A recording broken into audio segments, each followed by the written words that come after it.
G'day, you're back at the lab.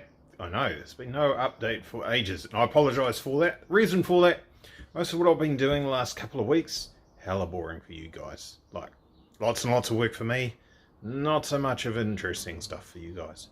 But I'll quickly run through that. I did record a video, some videos, and pieced them together into something I was going to chuck up for you guys to look at. I sat down and watched it, and I was like, it's junk, you won't want to see it. So it'll disappear into the abyss. There'll be some little wee snippets of that I'll chuck into this one. In the front end of this beastie, quite a lot of manpower gone into it, hours. Not a heck of a lot of, that looks better. So this is why it's a bit tricky to make a video that's worthwhile smashing up for you. Just silly little things like, originally this weld that runs along here, I just had that stitch welded, so there was, wherever they are, you might be able to see there's the colour differences.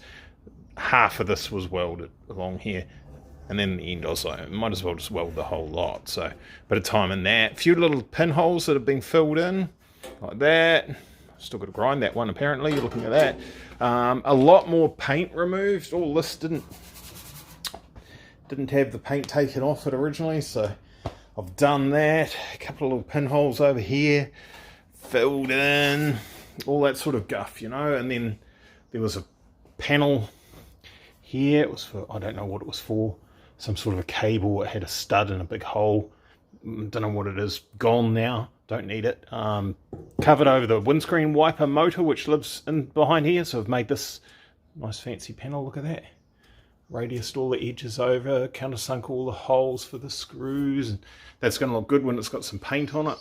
I'll fill in that later on. I think I've spoken about moving the heater motor, which lived here, the fan motor. It was actually on the bench over there. Hang on, give me 2 seconds. There it is there, the mount's been cut off it. Here's the fan motor. That used to live something like that, you know. It was in the engine bay, it was a bit yucky. So that goes on the inside of the car now, so that's a lot nicer. It's the engine under the cover here. Things like these are the front corners of the sills. I'll take that to a slightly better light for you to see. As you can see, if I hold it in the right spot, see-through basically. So someone had just put copious quantities of paint over the top of that, called it good, and it wasn't. So quite a lot of that coming out. Oh, I forgot to show you inside the driver's door. just a general indication of the quality of the workmanship. Someone's left their masking tape inside the door when they finished the job. You know, good on them. But been through, tidied up, all that sort of thing. I actually, I got under here and scratched out all the paint from under there as well.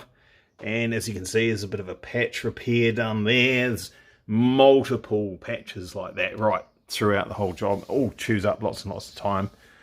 It doesn't, you know, it's not aesthetically pleasing to look at afterwards. Much like this here. So I don't know. I don't suspect that's factory welding. Maybe it is. Maybe there's an apprentice on the job on the day. But anyway, so things like that, I've got to grind that off and do a nicer job of that, because you can't get your sealant in behind here nicely to make sure that's being painted and sealed and not going to rust. And little bits like this. There's a little piece of panel that's supposed to come up along here and cross over to here with some holes in it like this, for a rubber seal that stops all the dirt and crap coming through into this area from the wheel tub area. So that's obliterated, gone. That needs repairing, replacing. Inside the car, looking, well, it doesn't look as nice on the camera as it does in person, but looking heaps better. So I've spent a bit more time taking the bulk of it out of there, paint and rust and all that sort of carry on. A couple more patches and a few little spots.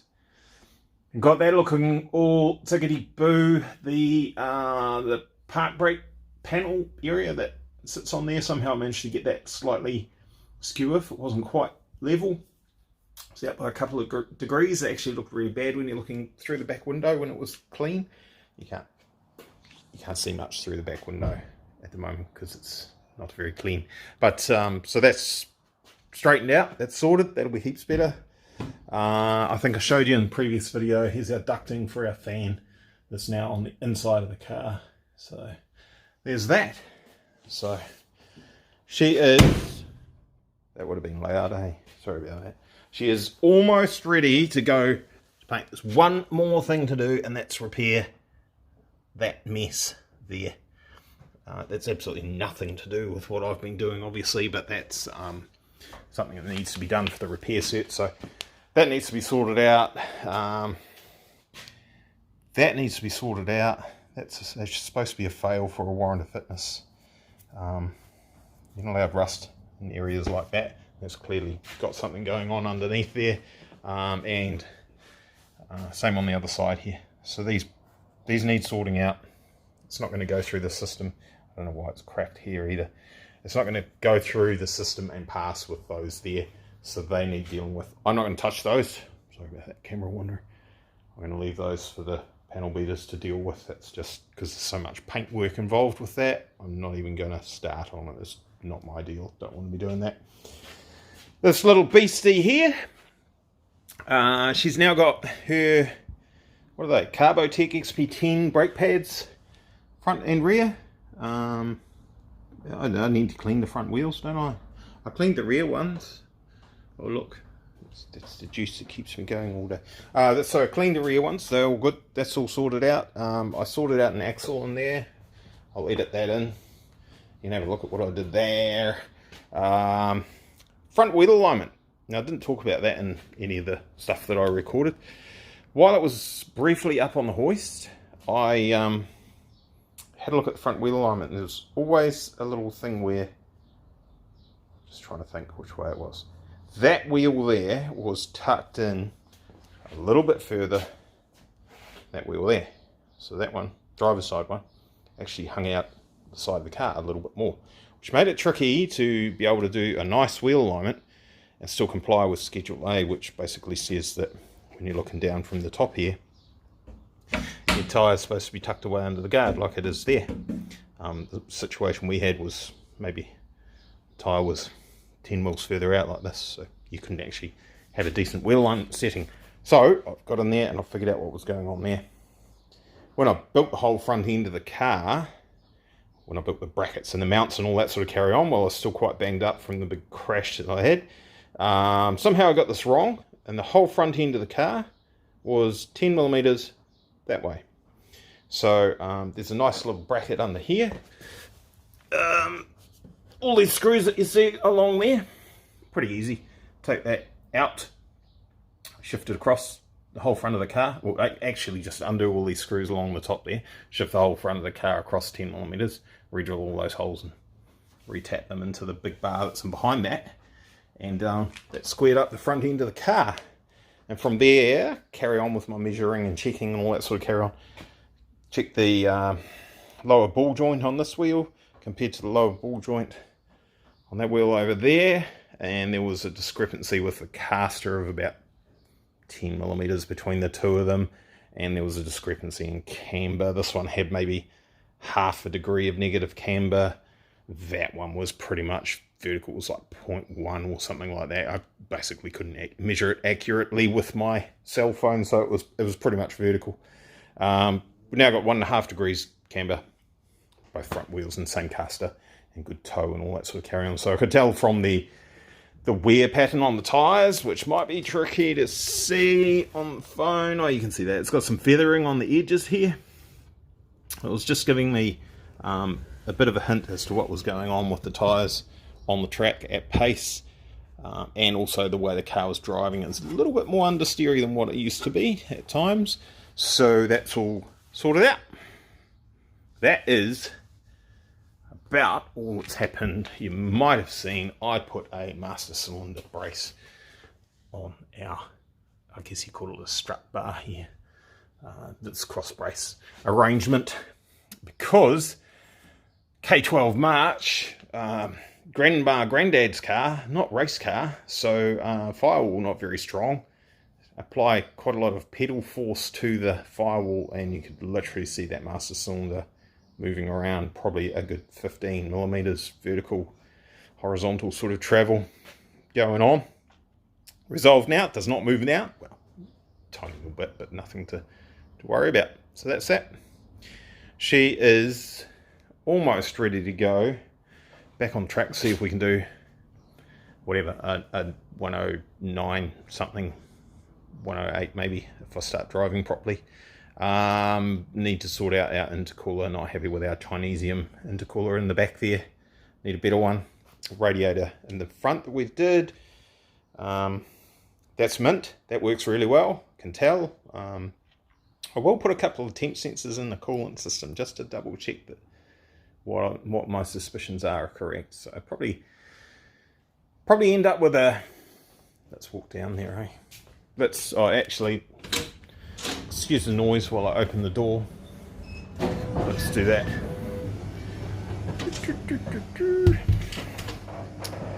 We need some elevator music while that's opening, eh? You know?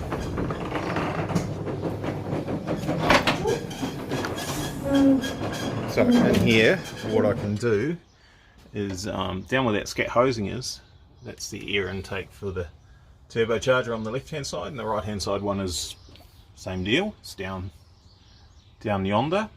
What I can do is do a couple of air intake temp sensors, one on each turbo, so we know how hot the air is when it comes into each turbo.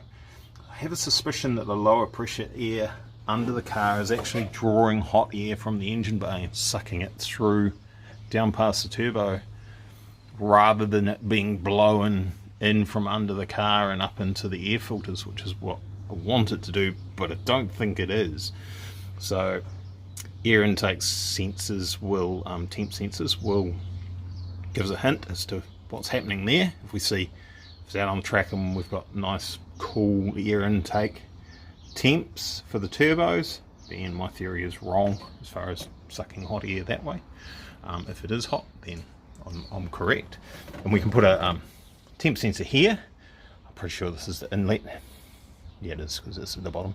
So a water temp sensor here and a water temp sensor there, and we can see how much temperature is being transferred to the fluid as it comes through here.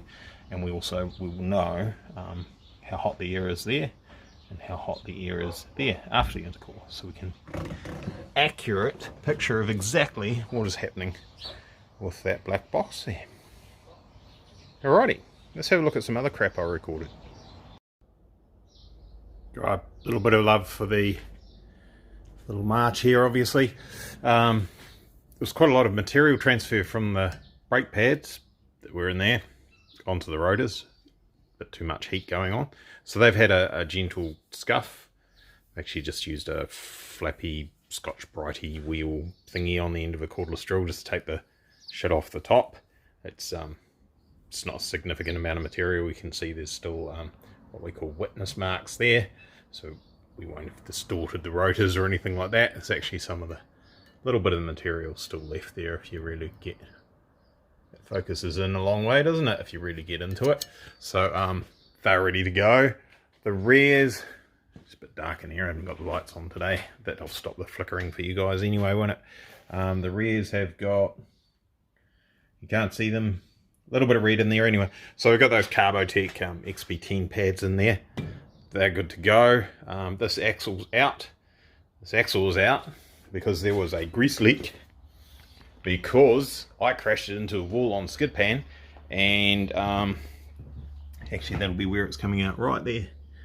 That little mark right there, the grease comes out through there. Got pinched, the boot got pinched when the CV joint overextended across like that. Managed to catch the boot in between there and give it a little doink. So still plenty of grease in there, that's no problem, but I'll top that up shortly. Got another boot, there we go, that one's good to go. Cleaned it even, so it doesn't have rubbish in there from sitting around. It just needs to go on there like that. Donk. And fill that up with grease. Either reuse these clips or make new ones. Something else I found in there when I hit the wall, you can see this, I guess it's a dust cap, grease cap, whatever you want to call it, hub cap maybe. That's obviously had a hiding and is no longer square. That's been reshaped. It's not a big deal, but it was leaking. I do have some more of these somewhere. There's one on shaft over yonder, but it's not exactly the same as that, but I'm pretty sure there's another one exactly the same somewhere else, so I'll replace that. And it nailed up the little clip that's supposed to stop the joint coming apart, so I need to replace that as well. In fact, if I have that whole assembly there, I will just replace that entire assembly and make sure we're good. Those brand new brake pads that I put in the car, yeah, they weren't going to last long. After maybe, I don't know, 15 laps or something like that. Look at that. Very, very worn. The rear ones were absolutely stuffed. Where are they? Oh, they're on my messy bench. They are... This is why you put a splitter on the front of the race car. It's because it makes a good workbench. They're Gomberger. Not too many laps left in those. They were actually... They might have been like half worn before the weekend. Just shows the difference a bit more pace can make. The temperatures go up through the roof and everything just dies very, very quickly. Hopefully these new XP10 Carbotech beasties won't have that problem. We had them in the Z and they were mint. Had no problems at all with those, so we'll use them in this. Right, I'm going to reassemble that. I might even put some paint on this shaft. Look, it was never painted and it's gone rusty. It's not good, so I might do that. Alright, that's that taken care of. Glow stick so you can see. Look, I even put paint on it. Brand new CV boot clips too. Pretty fancy. Pretty fancy. So that's all taken care of. That'll be mint. Now I put a brand new, oh, one right there, isn't there? Brand new one of those on it. So the old one's sitting over here on my mess. Look at the mess I make when I work. My mess, otherwise known as a bench. So that can go. Whatever. Give it a good clean, give it a good careful measure, and possibly use it again. Guess who's going to have to clean this bench up today? This is getting out of control again. So yeah, maybe tomorrow. Tomorrow. I think I have to fix Christopher's ute. I have to give him a yarn. There's actually, it's still not quite right. I think maybe he's broken it again. Did you break your ute again, Christopher? Bloody vandal. Bloody vandal. Right, that'll do for now, guys. All I've got to do is get some front brake pads in this beastie. Put the wheels back on it and it would be good to go again. Probably going to do something with that intercooler. That intercooler that's back here. Is that going to open? Oh, it's a bit hard from there. That beastie there. So, the core that's in here, cheap Chinese thing. I've already reinvented the tanks on the end, the water tanks, as far as getting better coolant flow. We've got one fitting here and one opposite corner over there. They are only AN10, they probably should be AN12. I think we've got really good flow through there though, looking at what goes through the system at the front. So I don't think that's our problem. I think that Chinese core simply can't take the heat out of the air that's coming in here, going up to there. We're sitting at like 29 degrees C all day long at slower speeds. As soon as you get onto a lap where you actually want to put some power into it, come out of the sweeper at Hampton Downs onto the main straight. By the time you've got to, I think it's 6 grand in 5th gear we're pulling, you've got 50 degrees plus air intake temp, which is too high. For my liking, I want less. I want cold. I want 0. We're not going to get 0, but obviously the colder it is, the better.